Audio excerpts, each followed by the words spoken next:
요한복음에 유일하게 기록한 죽은 나사로의 부활에 관한 이야기를 함께 묵상하고자 합니다. 요한이 기록한 이 사건은 예수님에 관한 7개 표적 중에 마지막 표적으로서 예수님의 그 십자가 여정의 이정표가 되었습니다. 주님과 가까이 지내던 나사로가 중병이 들자 가족들은 사람들을 보내서 예수님을 급히 오시도록 했습니다. 그러나 주님이 지체하셨죠. 뒤늦게 나사로가 죽은 후에 나사로의 집에 도착한 예수님을 향해 마르다와 마리아는 주님이 여기 계셨더라면 하고 원망 섞인 말들을 합니다.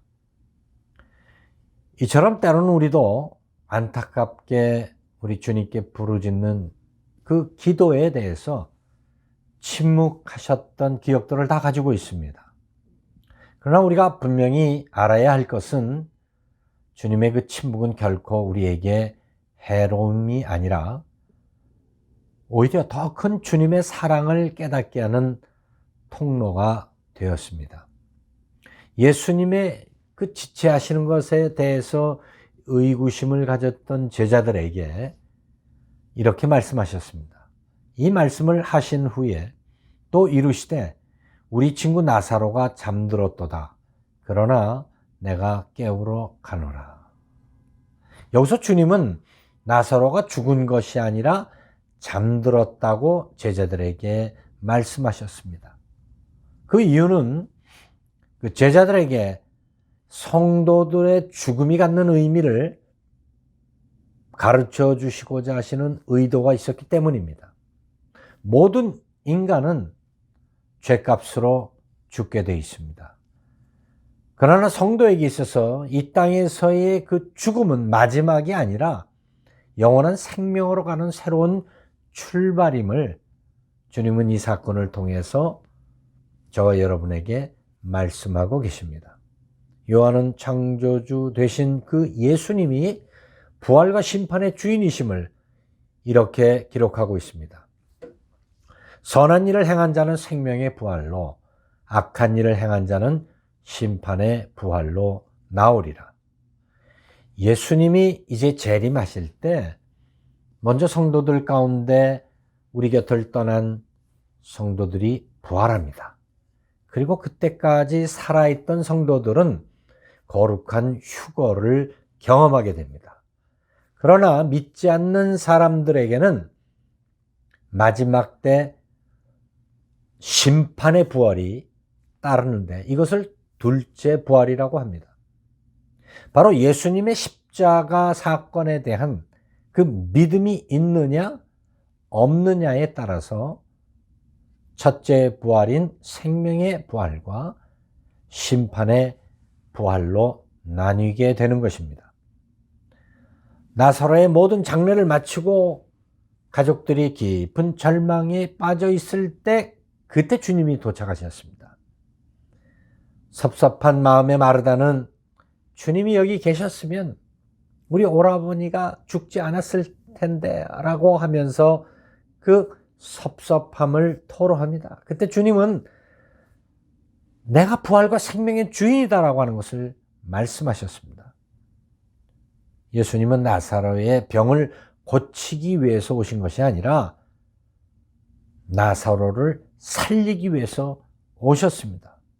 다시 말하면 죄로 인해 영원히 죽어야 하는 모든 인간들이 그 멸망의 자리에서 영원한 생명의 부활로 이끄심을 보여주시기 위해서 바로 나사로가 죽고 장사된 뒤에 오셨던 것입니다. 요한은 이 나사로의 부활을 통해서 바로 예수 그리스도의 죽으심과 또 부활을 암시하고 있습니다. 이는 장차 성도들이 경험할 생명의 부활과 불신자들에게 임할 그 심판의 부활을 드러내고 있는 것이죠.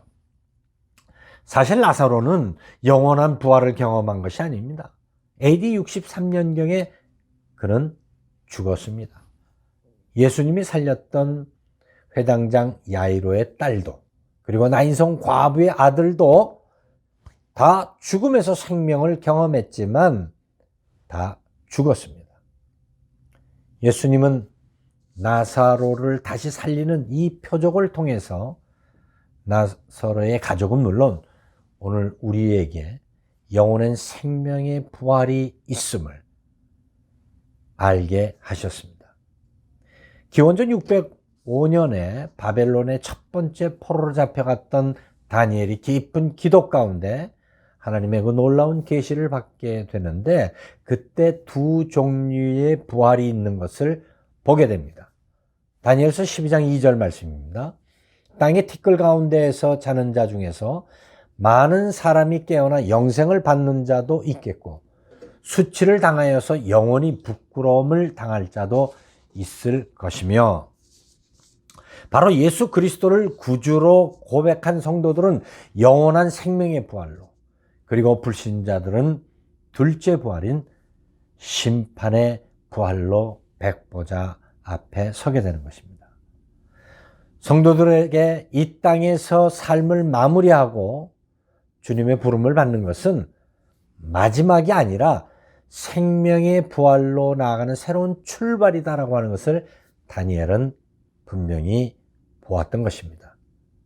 따라서 성도들에게 그 장례라고 하는 것은 슬픈 이별을 나누는 것이 아니라 바로 천국으로 먼저 보내는 그 환송의 자리이기 때문에 그 장례식장 안에는 기쁨과 그리고 소망이 가득 채워지는 것입니다. 죽었던 나사로가 수족을 배로 둘러싼 채 무덤에서 걸어 나오는 것을 수많은 사람들이 목격했습니다.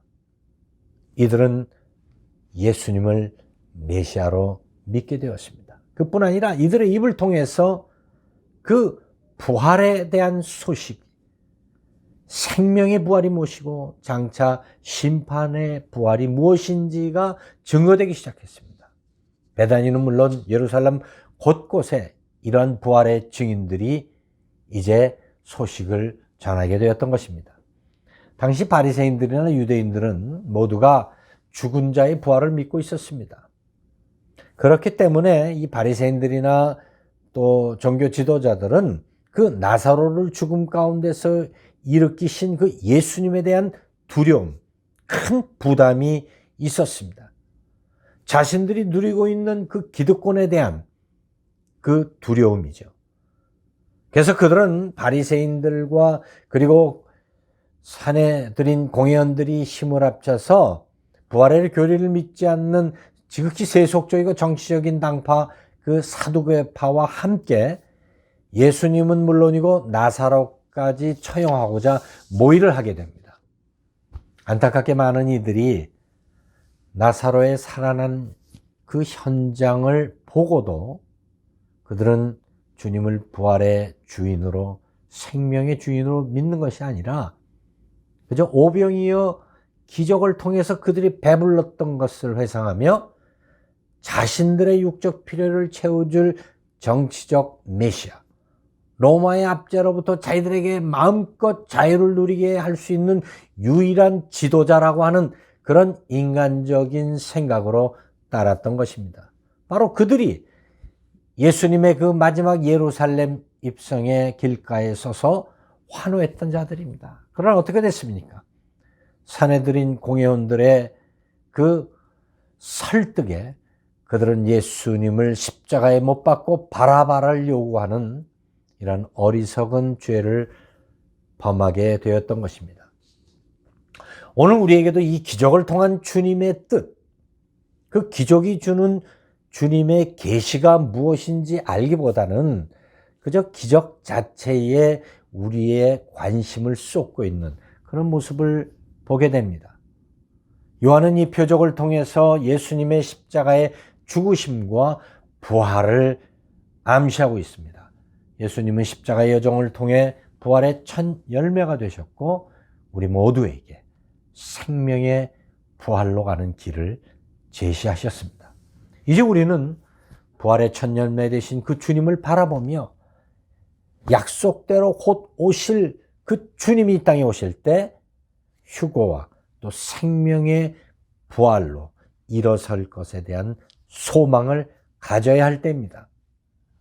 그뿐 아니라 아직도 이 그리스도의 다시 오심, 그리고 예수 그리스도를 믿지 않는 자들에게 임할 둘째 부활인 그 심판의 부활에 속할 그런 영혼들을 바라보며 안타깝게 기도해야 할 때입니다. 당시 최강의 그 로마가 그토록 기독교를 핍박하고 말살 정책을 쓴 것도 바로 그들이 부활의 증인이었기 때문입니다. 유대교가 기독교를 이단으로 몰았던 것도 초대교회 성도들이 예수 그리스도의 부활을 증거하고 장차 성도들의 생명의 부활과 심판의 부활을 선포했기 때문입니다. 오순절 성령 강림 이후에 탄생한 이 교회는 바로 예수님의 신부로 장차 오실 그 주님을 기다리며 주님의 부활과 성도의 부활을 외쳤던 부활 공동체였습니다. 그래서 그들의 세상을 향한 외침은 우리 교회 출석하세요가 아니라 바로 생명의 부활 되신 그 예수님, 그리고 장차 임할 심판의 때에 심판의 부활로 들어가는 것에 대한 안타까움을 가지고 외쳤던 것입니다. 다메섹 도상에서 부활하신 주님을 만났던 사도 바울은 고린도 교회 성도들에게 아담 안에서 모든 인간들이 죄로 죽었지만 그리스도 안에서 생명을 얻었다라고 말하면서 이렇게 기록합니다.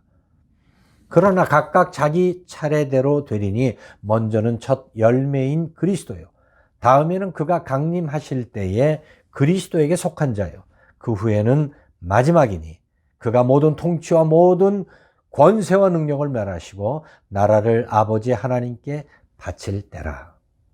부활의 첫 열매 되신 그 주님의 부활에 이른 첫째 부활, 생명의 부활과 그리고 둘째 부활인 심판의 부활이 우리 앞에 놓여 있음을 바울은 외쳤던 것입니다. 장차 이제 주님이 이 땅에 오실 때 우리가 이 땅을 떠난다 할지라도 우리는 생명의 부활에 참여하게 될 것이고, 주님 오시는 그때까지 살아있는 성도들 거룩한 휴거에 참여하게 될 줄로 믿습니다. 따라서 이제 우리는 초대교회 성도들처럼 이 부활에 관한 확신과 소망이 없다면 어둠의 영이 지배하는 이 땅에서 거룩한 신부로 살아갈 수가 없습니다. 구약은 예수 그리스도의 부활과 그리고 성도의 부활을 예언했습니다. 신약은 예수님의 그 부활의 첫 열매 되심을 증거했습니다. 이제 다시 오실 그 주님을 소망하며 한 해의 끝을 달려가는 이 한 주간의 삶 속에서 생명의 부활로 나아가는 거룩한 신부들이 되시기를 예수님의 이름으로 축원합니다. 기도드리겠습니다. 우리에게 생명을 주시기 위해서 이 땅에 오셔서 죽으시고 장사되시고 그리고 약속대로 3일 만에 부활하신 우리 주님께서 우리보다 앞서 부활의 첫 열매 되심을 인하여 감사드립니다. 장차 주님이 이 땅에 오실 때 그 생명의 부활, 거룩한 휴거에 동참하는 모든 성도들 되게 하여 주옵소서. 이제는 우리를 죄악 가운데서 구원해 주신 우리 주 예수 그리스도의 은혜와 독생자 예수 그리스도를 십자가에 못 박기까지 우리를 사랑해 주신 아버지 하나님의 무한하신 사랑하심과 성령의 감동, 감화, 위로 역사하시며 부활의 증인으로 살아갈 길 결단하고 다짐하는 성도들 머리머리 위에 그들의 가정과 자녀와 섬기는 교회 위에 이제로부터 영원토록 함께 계실지어다. 아멘.